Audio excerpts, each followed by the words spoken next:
Because I was quite young back then, right? Like 15 going on 16. Then I was quite blur. And then I was like, what's chemo? Do I have to really do chemo? And then I look at all the MediaCorp dramas. And do I have to like lose all my hair? And then I'm just so weak all the time. And then, but my initial thought was that, oh my god, I don't have to do exams anymore. No, there's no more tests.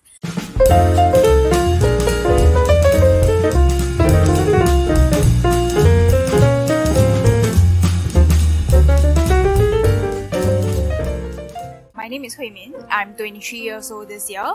I was diagnosed with osteosarcoma, a form of bone cancer, when I was 15 years old. And I'm currently studying right now.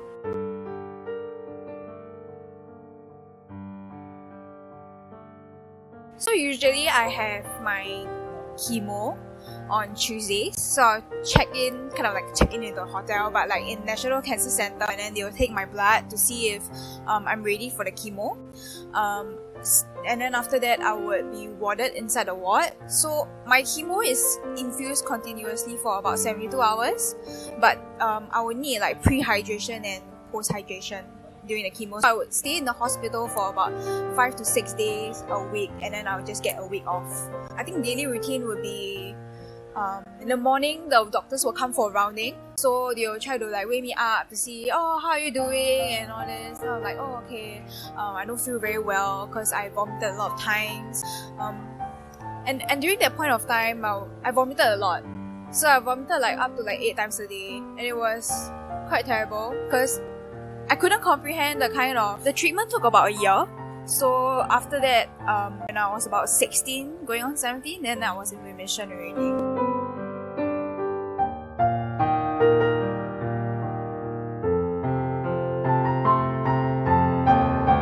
At the point of time, I was Sec 4, and it was the national exam year, right? So I had to pull out for my national exam.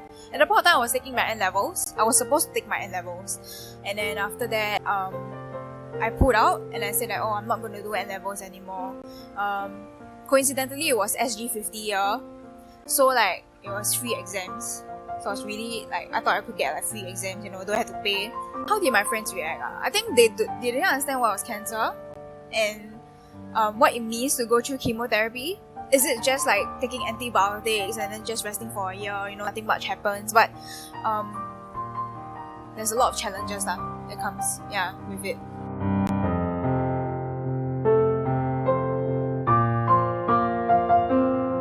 Some of my breast cancer patients' friends, they have like numbness of their fingers and they cannot feel whenever they touch their phone or anything because of the chemotherapy that they received. But for myself, it was very tough to walk because the bones were so brittle because they were eaten up by the cancer cells already. I remember my Girls Brigade officer actually came to my house, and then she visited me because she told me that she wants to go for Hair for Hope. And as a girl, she had like super long hair up to her waist, and then she said she wanted to shave for me. And I was so shocked. And that was the kind of support that she wanted to give me because she wanted to show the kind of love.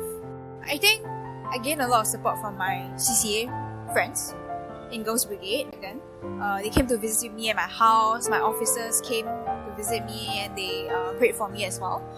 My family, definitely, because my mom, she stopped her full-time job as a tour guide to take care of me full-time, to be my full-time caregiver.